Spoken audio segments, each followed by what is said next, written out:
more vlogs!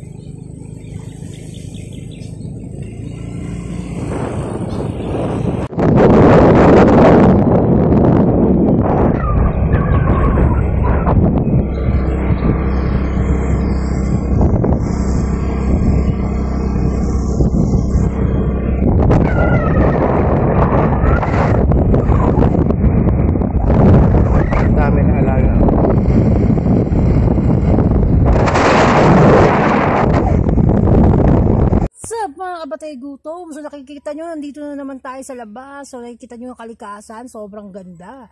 So guys, katapos lang ng ulan dito sa lugar namin. Ngayong umaraw guys, no, pambira yan. So yan guys, so brownout pa rin guys, update, brownout pa rin. So ilang oras ng brownout? 2 hours na. So mga 2 hours ng brownout guys. So okay naman guys na mag brownout ng ganito.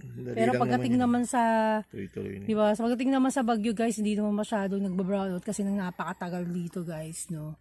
So pagdating ng tag-ulan. So okay lang naman, malamig-lamig pa naman, di pa naman ganun kainitan. Buti nga nagba-brownout dito guys ng ano, tamang maaga pa lang bina-brownout nila, pero pagdating ng hapon, di ba? Hindi na brown out, so nakakapagpahinga yung mga matatanda, hindi na initan. So kaya nagpapaaraw tayo ngayon guys, so kailangan natin ng vitamin D, no, dahil hindi na tayo naaarawan. So ito yung talagang ano guys, so nakikita nyo na naman yung mga puno ng saging, so nag-aantay tayo ng pagtubo nyan guys, no, para meron. Ha? Tatagpasin natin ulit yan guys, no? So hinahanap natin yung mga ano, baka may tumutubo na ulit ng mga saging-saging dyan guys, di ba? So inaantay natin guys, sungsong kumain na saging, tapos yung may ginataan, lalagyan ng gata, tapos may mga sago, may langka, mayroong bilo-bilo guys, di ba? Panalo pag ganun tag-ulan. So ayun na, nagsunog na rin kami ng basura kahapon guys. Tinapos na namin yung pagsusunog ng basura dahil kasi nga pagdating ng tag-ulan guys, may ipunan na kami ng basura, hindi na kami makakapagsunog. Kasi walang kumukuha guys ng ano dito. Walang kumukuha guys ng basura dito sa lugar natin, kaya talaga sinusunog natin guys. So nakita nyo nga, punong-puno na ng ano dito guys. So yun, no? Kailangan na naming anuhin, no? Tabasin tong mga damo. Yung mga ano dyan guys, so nakakatakot na nga maglakad doon kasi baka mamaya kung ano yung tumuklaw sa atin guys. Isa lang ang gusto kong tumutuklaw sa akin, pero wag yun. Wag yung tuklaw na hinaano natin, yung scary balbon. So yun na naman yung gubat guys. Nakita yung gubat, yun, no? Yan guys, yung mga kaaway natin, dyan natin papapasukin sa gubat na yan. Nakita nyo yung may punong gano'n na yun guys, may puno yung sa gitna. Ayun guys, o ito, saan ba? Ayan, yan. Yung punong niya, nakita nyo, papasukin ng mga kalaban natin guys. So dyan natin lahat sila itatrap ko.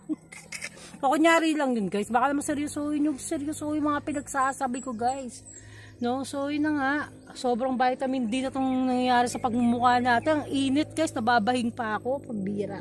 So ang dami nating mga tea dito guys na iba't iba. Yung blue porterweed guys. Ito yung blue porterweed. Ayan, no? Nakikita nyo ba yan? Yan. Maraming ano yan gamit.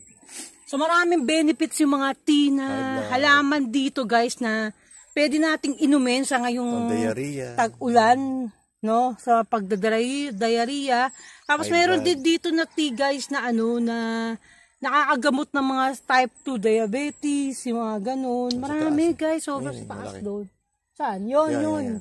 Yung dalawang type ano na yun, type 1, type 2 diabetes. Grabe guys, gusto nyo ba? Gusto nyo ba makita guys? Akit tayo, wala nga ano. Gagawin lang ano, tsaa. Gagawin lang tsaa yun guys, diba? So akit tayo guys. Yan na mismo. So ito na mismo yun guys, yan o. Diyan ka na tiniki. Yan, dyan ako nasugatan guys, grabe. So natabunan na yung, ano, saan yung kalamansi dito? Andiyan. Ha? Andiyan lang. So natabunan na yung kalamansi ko guys, patong-patong na sila. Grabe, ang dami guys, talagang mga halaman. May mangga rin kami dito guys. Tapos may avocado. Kasi ito nga buko. Yan buko. So ayan lang guys, yung pinakita ko lang sa inyo.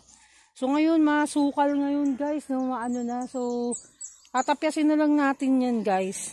Pag ano, may time tayo. Dahil kasi inayos na naman namin guys yung pang ano ng damo. Diba? So unahin muna namin doon sa harapan guys, yung pangit kasi doon sa pinaka-front namin, yung mga damo doon, kailangan na namin matapyas yun. Kasi sa gilid doon, maging malinis doon guys. So okay lang naman, unawaan naman natin yung sitwasyon dito sa dulo. Dahil kasi nga, taniman naman talaga natin to. Pero dilinisin natin tong hallway. Tong hallway dito guys, yung paakyat doon. So nakita niyo ba yung kuweba yun? Ha? Tandaan nyo, yan yung kuweba. Ha? Huwag nyo kakalimutan, yan yung kuweba. Diyan natin sila liligawin. Mga kuweba. So yun lang, binigyan ko na kayo ng update dito sa ating lugarin. No, so yung itong talagang trip ko talagang bilhin guys, no. Trip ko talagang bilhin to dahil kasi nga pataas siya guys. So ang gagawin ko nga dito pag nabili to, hindi ko alam kung hanggang saan pa yung 350 dito. Ganun din kasukat din, no. Yan kasi kaba rin niya to.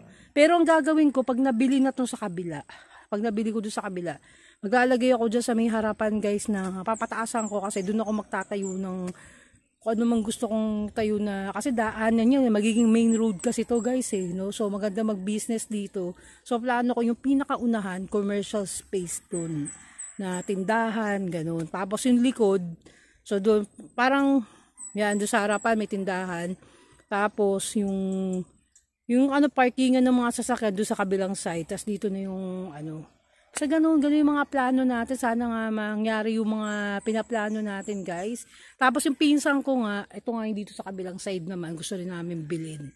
No, para naman doon sa pinsan ko. So pag natapos ko yung binibenta namin property guys, pinangako ko sa pinsan ko pag maganda yung presyo na benta namin yung property na binibenta namin sa Maynila, sa Santa Ana, Manila, may binibenta kami property doon.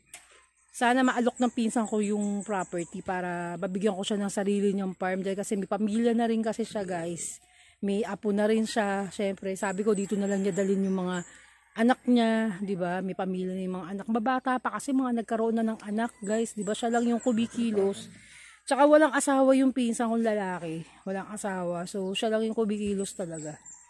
No, so sasama na rin niya siguro yung mga tita ko, tito ko, ganoon dito, 'di ba? So sabi ko, paupahan na lang nila yung bahay nila sa Makati. No, so dito na lang sila sa probinsya kasi nagkakaedad na naman yung mama niya, yung papa niya, syempre. Mas magandang tumira dito sa probinsya, as in sariwang hangin, guys, yung maano nila, 'di ba? So yun lang yung mga kaganapan, yung mga plano-plano natin, no? Sana mag-manifest lahat ng mga sinasabi natin, guys, na makabili ng property pa, no, na madala ko dito yung mga talagang ka-close ko talaga, no. So yun na, so masaya na yun. So yun na nga, kasi hindi magtatagal, guys, talagang magiging commercial na, kasi yung daanan dito sa pinakadaanan, magiging ano na yan, commercial na talaga yan. So maganda talaga magtayo ng tindahan dito, ng kainan dito, kung ano man gusto nating itayo dito ng mga business, 'di ba? So yun. So invest lang tayo ng invest hangga't may mga pera kayo, guys, hangga't mura pa yung mga property. Mag-invest kayo, 'di ba? Tsaka mag-invest kayo sa mga alahas, guys. Biruin niyo, merong alahas na yung binili kong alahas, grabe, guys, ang taas na ng value ngayon. Kasi talagang nakakagulat yung value niya. Ilang libo yung nadagdag dun sa alahas na binili ko, guys, no? Sobrang 7,000 yung tinubo ng alahas ko. No, yung tinubo ng alahas ko 7,000. Kasi tumaas siya ng 7,000. No, na 6,000. 6,000 yung tinaas niya. So, mag-invest din kayo sa gold, no? Pero Japan gold yung pipiliin yung ano, alahas na kasi mataas yung value ng Japan. So, bumili kayo sa Japan kung meron kayong mga kilala, mga kaibigan na, 'di ba? Na nandun sa Japan, pahanap kayo ng mga quality ng mga alahas kasi maganda yung gold talaga ng Japan, as in talagang kumikinang talaga yung gunto nila, as in napakaganda nung nabili kong alahas na yung bracelet na yun, kasi makikita mo yung pagka-gold nya, diba? Kasi merong ibang gold na hindi ganun kakinis, hindi ganun kakintab, hindi kumikis. Talagang ngayon lang ako nakita ng ganun kagandang quality ng ginto, diba? Yung nabili ko na yun doon sa, hanapin nyo yung ano, yung AJ Jewelry sa Japan, AJ. Jewelry, ganun. Hanapin niyo yung ano na yun. Basta taga Japan siya, babae yung nagla-live doon. Oo, babae yung nagla-live doon. Sobrang mura niya magbenta ng alahas. Siguro yung alahas ng bracelet na nabili ko, nasa 20,000 lang ata yun eh. Oo, 20,000 lang yun. So, magkano na yung, magkano na yung tinaas nun, yung alahas na yun, di ba? So, invest lang na invest. Hanggat may pera kayo, kaya nyo mag-invest kayo. Hanggat kaya nyo, di ba? Yun. Kasi wala ka naman talo kasi pagdating sa gold, pagdating sa mga property na gusto nyo, di ba? Kasi tumataas talaga yung value ng mga properties, mga ganyan. Diba? So, tsempuhan lang, maghanap kayo ng mga property talaga na maganda. Kasi itong property dito, kasi talagang tsempong-tsempo lang talaga ako nun. Talagang nakita ko to at na sa amin nung ahente na pinag-anuhan ko. Yung unang pinakita niya sa akin yung property. Hindi nga namin gusto, buti na lang, dinala nila kami dito. Yun, at yun na gustuhan ko yung property. So, yun na, share ko lang sa inyo yung mga kaganapan dito sa aming gubat.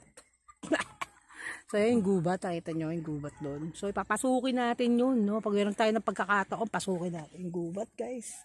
Kaya meron doon. Talagang pumupunta sila doon, guys. Oo, doon, sa yung parang kuweba doon, guys. Talagang may mga nakukuha at mga gulay-gulay, no? Mga prutas din. Oo, pag once, di pa namin kasi, nalilibot yan, guys. Ngayon, nakakatakot nga. Kasi baka, di ba, mamaya may dragon na dyan, di ba? May dragonfly na dyan, may hirap naman makasalumuha yung mga dragonfly, hindi natin kaya powers nun, diba? Ingat-ingat tayo sa mga dragonfly, guys, no? Talagang, yan. So, yun lang, guys. So, dito nga tapos ang aking vlog na more vlog, patay gutom, babuwal!